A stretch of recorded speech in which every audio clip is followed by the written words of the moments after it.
In front of me is Realme 12, and today I would like to show you how you can turn on or off auto rotation.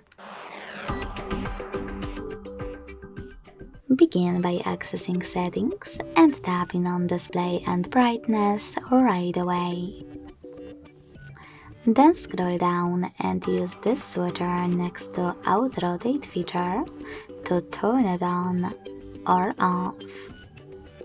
You can also go into Tap menu and look for Auto Rotate shortcut. Then click on it to manage it. Thanks so much for watching. If you enjoyed this video, don't forget to leave a like, comment and subscribe. Bye!